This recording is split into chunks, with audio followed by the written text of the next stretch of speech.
Unit 9. Avenge. Avenge. Avenge is a verb, meaning to get revenge for or to punish someone or get satisfaction for a wrong or injury. By winning today, the soccer team avenged its loss in the previous game. And after misspelling an easy word, she wanted to avenge her honor in another spelling bee. Now let's hear you say avenge. Avenge. Try the word again. Avenge. Cede. Cede. Cede is a verb, meaning to give up, to surrender, or to hand over. After World War I, Germany was obliged to cede some of its territory to Poland. And, by failing to call up his reserves quickly enough, the general ceded victory to the enemy commander. Now you try cede. Cede. One more time. Cede. Deluge. Deluge. Deluge functions as two parts of speech. It can be used as a noun meaning a great flood, a heavy rain, or anything that comes in vast quantity. Or deluge can be used as a verb meaning to flood. A deluge of job applications may overwhelm a personnel office. Rainstorms deluged parts of Southern California for 10 straight days. Now it's your turn. Say deluge. Deluge. Repeat the word. Deluge. Discretion. Discretion. Discretion is a noun, meaning good judgment, care in speech and action, or freedom to judge or to choose. The principal always uses discretion when speaking about matters related to the school. Guided tours usually allow some free time to be used at the discretion of the individual traveler. Now you say discretion. Discretion. Try the word again. Discretion. Giddy. Giddy. Giddy is an adjective meaning dizzy, lightheaded, or lacking seriousness. Some people like the giddy feeling they get from many amusement park rides.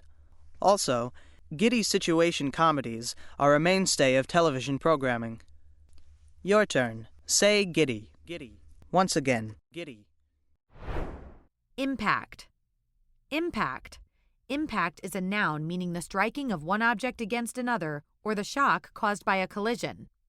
The crater was formed by the impact of an asteroid on the moon's surface. A well-made helmet will protect a skater's head from the impact of a fall. Well, it's your turn now. Say impact. Impact. Once more. Impact. Intimidate. Intimidate. Intimidate is a verb meaning to make timid or frightened by threats, or to use fear to get someone to do or not to do something. The pitcher used his knuckleball to intimidate batters. Warning signs were posted to intimidate anyone tempted to trespass on private property. Now you say intimidate. Intimidate. Try the word again. Intimidate. Liberate. Liberate. Liberate is a verb meaning to free from domination or to release. We should do all we can to liberate ourselves from false ideas. And the rescue team liberated the seal from the fishing net. Now you say liberate. Liberate. Try the word again. Liberate. Logical. Logical. Logical is an adjective, meaning reasonable, or making use of reason and good sense. A student having strong leadership abilities may be the logical choice for class president. And a lawyer may defend the verdict in a case as a logical conclusion based on the evidence presented. Well, it's your turn now. Say logical. Logical. Once more. Logical. Misrepresent. Misrepresent. Misrepresent is a verb meaning to give a false or untrue idea. A person with something to hide may intentionally misrepresent his or her past. Also, the jeweler misrepresented the value of the diamond, which turned out to be a fake. Now you say misrepresent. Misrepresent. Try the word again. Misrepresent. Optional. Optional. Optional is an adjective, meaning left to one's own choice, or not required. A tour package may offer optional side trips to points of only secondary interest. And, in many private educational institutions, wearing a uniform is far from optional. Now you try optional. Optional. Once more. Optional. Outright. Outright. Outright functions as two parts of speech. It can be used as an adjective meaning complete, instantaneous, or without reservation. Outright can also be used as an adverb that means completely or instantaneously.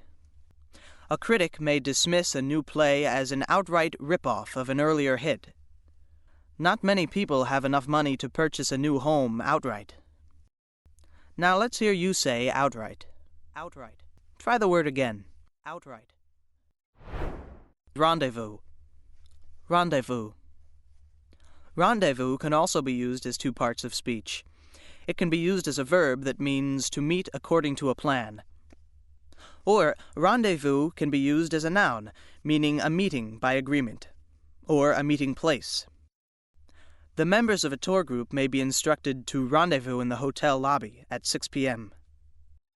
A candlelit restaurant may be the ideal place for a romantic rendezvous. Now you say rendezvous. Rendezvous. Repeat the word. Rendezvous. Rotund. Rotund.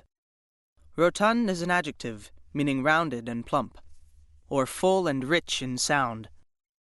The figures in the paintings of the Flemish artist Peter Paul Rubens are decidedly fleshy and rotund, and a singer's voice may be described as deep, dark, and rotund. Your turn. Say rotund. Rotund. And again, rotund. Saunter. Saunter. Saunter functions as two parts of speech. It can be used as a verb meaning to stroll or to walk in an easy, leisurely way. Or saunter can be used as a noun that means a stroll. It is pleasant to sit on a park bench and watch people sauntering along. You may enjoy a saunter through a beautiful garden in springtime. Now you say saunter. Saunter. Try the word again. Saunter. Sluggish. Sluggish. Sluggish is an adjective meaning lazy, slow-moving, or dull and inactive. The three-toed sloth is a sluggish mammal that is native to Central and South America. Also, trading on the stock market may be sluggish on the day before a holiday weekend. Well, it's your turn now. Say sluggish. Sluggish. One more time. Sluggish. Subordinate. Subordinate. Subordinate is an adjective meaning lower in rank or position, secondary, or as a noun meaning one who is in a lower position or under the orders of someone else. All federal courts are subordinate to the Supreme Court. Also, the chief executive of a company may give a great deal of responsibility to a trusted subordinate. Now you say subordinate. Subordinate. Repeat the word. Subordinate. Tint.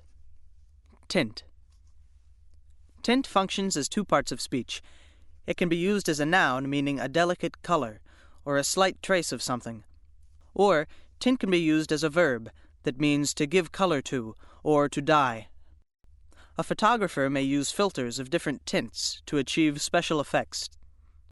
The rising sun may tint the clouds a soft pink. Or a speaker's voice may be slightly tinted with nervousness.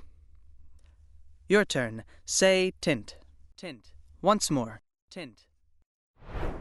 Variable. Variable. Variable also functions as two parts of speech. It can be used as an adjective that means likely to undergo change, or changeable. Variable can also be used as a noun, meaning a value or quantity that varies, or a symbol for such a value. The color of a chameleon's skin is variable. Many variables may affect a country's economic health.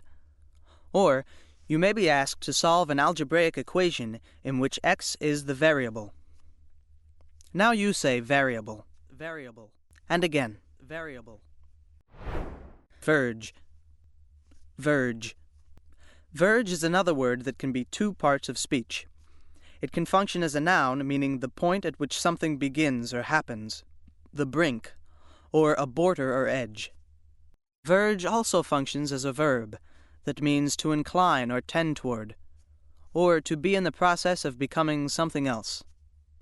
A jolly person may often be on the verge of laughter.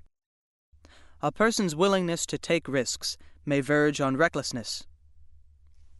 Well, by now you know the drill. Say verge. Verge. Once again, verge.